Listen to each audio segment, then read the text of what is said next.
Turning back now to our top story, the fallout over the Liberals' walkback of their marquee climate policy item, the carbon price. Prime Minister save his political bacon, Mr. Speaker.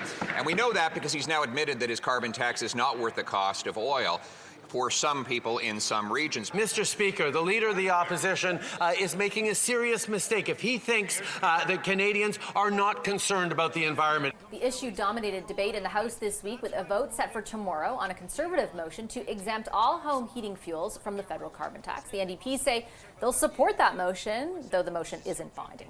All of this has put climate policy at the forefront, with the Conservative saying voters will have to wait until the next election campaign to get specifics on their plan.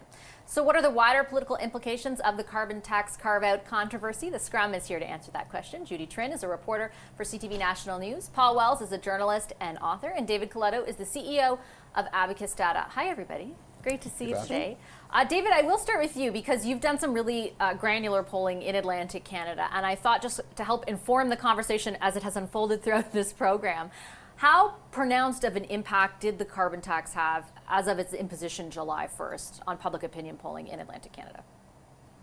Well, I think it's had a significant impact. We were seeing consistently prior to July 1st, the Liberals often leading by double digits in Atlantic Canada. It was perhaps the one region in the country that they could count on the support of, and it really changed quickly, where after July 1st, every time I opened up a data set, you saw a Conservative lead. Our most recent survey that we just finished last week has the Conservatives almost with a double-digit lead there. More people in Atlantic Canada said they will not vote Liberal because of the carbon tax than Canadians in any other part of the country. So it is the focal point, I think, for people in Atlantic Canada worried about the cost of living.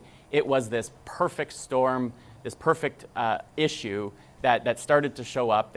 Everybody was talking about it, and I think it had a big impact on people's support for the Liberals. So how perfect is the solution, Paul, that the government has put forward? If, from a strategic perspective, the idea was to blunt that bleeding, do you think what they've done will do that there? Oh, look, it's worked fantastically. We've all moved on to other topics.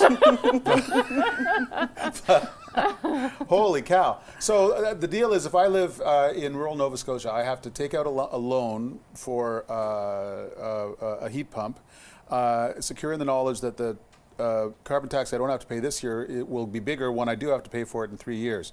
Or I can vote for the other guys who are going to get rid of the whole thing. Look, individual voters are going to make different choices, but I don't really think the Liberals have made their problem go away in Atlantic Canada, and they've got bigger problems everywhere else. It's striking that there's just a string of economists who, of course, support the notion of carbon taxes and are siding with their provincial premiers. If they're in Alberta, they're with Danielle Smith and saying, well, what the hell? How come it's only the kind of heating oil that is used most often in another part of the country instead of the kind of heat fuel that's used here at home? And there is no good answer for that. I mean, the answer is there's no Liberal seats in Saskatchewan and Alberta to lose, so the policy is different. And it's pretty clear that this policy was drawn up within a few days, and they now have months and months to hang on it because the contradictions are numerous. Not only the contradictions, and Judy, you've been up on the Hill all week where ministers keep getting questions about this, but the flip side of sort of the application of it is also the kind of idea that for the first time in many years, after insisting to us, after we asked questions based on premiers raising concerns initially, or Conservative politicians or whomever, that policy could not be amended, that there could not be a break to it, all of a sudden there is. Do you think that there's a bigger implication for the credibility on the climate file of the government? Oh, absolutely, Vashi. This is the central plank of their climate policy. How are they going to change behavior? They are going to use this carbon pricing, this carbon tax to change behavior. Now, what is interesting is that the Poilievre and the Conservatives know they have Trudeau and the Liberals on the ropes. I was at that meeting earlier this week, and then when he announced to caucus that he was going to put out this motion that they'll be voting on tomorrow about giving this 3-year pause to all forms of home heating. And can I tell you, it was taunting. It was more of a rally. They were basically giving him standing applauses, and he was getting his jabs in. What matters more from a strategic electoral perspective, David, based on what you see in the field? Is it the people who are most concerned about climate change and might feel that the government has taken a big hit to their credibility on the file? Or is it people in Atlantic Canada who are primarily at this juncture concerned about affordability?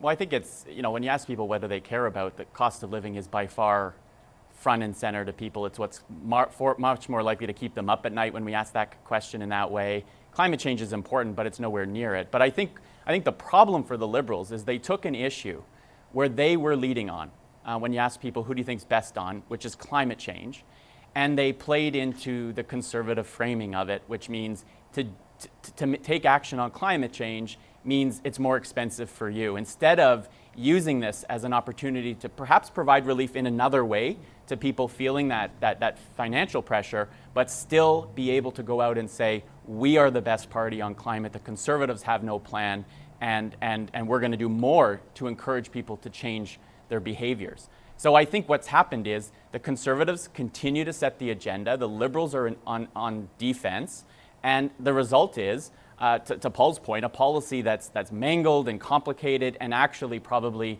does little to release that pressure, that public opinion pressure that folks in Atlantic Canada, and by the way, across the country were feeling. So Paul, they've withstood, this government, to be fair to them, has withstood numerous controversies in the past. Yep. What is your sense at this point of how much this sticks long term? I think regionally in Atlantic Canada and in the parts of the country that feel most harshly the sense that they've been mistreated so that Atlantic Canada can be fixed, so Alberta and Saskatchewan, I think it's going to stick. But it almost doesn't have to stick because next week there'll be some other issue that the Liberals are in trouble on, right? Like it was housing, it was election interference, it was the Prime Minister's astonishing allegations about Indian complicity in a murder in British Columbia, which I think probably broke as well for him as badly. But each time they turn the page to a new controversy, and increasingly they seem unable to master any of them. And so, Lord knows what the trouble will be next week, but this Prime Minister's on a bit of a streak. This one also lasted a while, to Paul's point. This dominated every question nearly in question period on the Hill, which I know Canadians aren't watching very closely, but certainly every question on accountability that the government got this week from reporters on the Hill walking into every caucus meeting was about this. Absolutely. The NDP call it a naked power grab, divisive to Canadians. And you know what? It also stems from the fact that Goody Hutchings was on your show last week saying that specifically that maybe Albertans should vote for more Liberals. So, it's clear. They've even said the quiet part out loud. They've made it a political issue. They haven't made it anything about climate policy. They can't, they've exposed themselves in this. So they are open to that type of criticism, and it's going to be very hard to walk this policy back. Once you open the Pandora's box, how are you going to keep it closed again? There are more demands, it's how many provinces now, right? We have Alberta, Saskatchewan, Ontario, Manitoba. So everyone's ganging up on this. Well, the good thing is all the premiers get together in person this weekend, so we'll see how that goes. Thanks, everyone. David Coletto, Paul Wells, and Judy Trinh. Appreciate the discussion. And just before we go today, 3 things I'm watching for this week. First of all, as we've been talking about, Canada's premiers are meeting in Halifax. That continues tomorrow. I'll be doing my show tomorrow from there. Healthcare remains a big focus, but of course all our eyes are on this carbon tax carve-out and how that plays out there. There's also, speaking of that, a vote tomorrow on the Conservative motion to extend that exemption to all home heating fuels. The NDP has already said it's going to support that motion. That is kind of significant because it doesn't usually happen. So we'll see how the government reacts tomorrow as well. And then former U.S. President Donald Trump said that the border is expected to take the stand tomorrow. In his New York civil fraud trial, Trump is accused of inflating the value of his property. So we'll keep our eye on that as well. That does do it for us here at Question Period this week. Thank you for watching. I'm Vashi Capellos. I look forward to seeing you tomorrow on Power Play from Halifax for special coverage of Canada's Premier's meeting. Have a great rest of your day.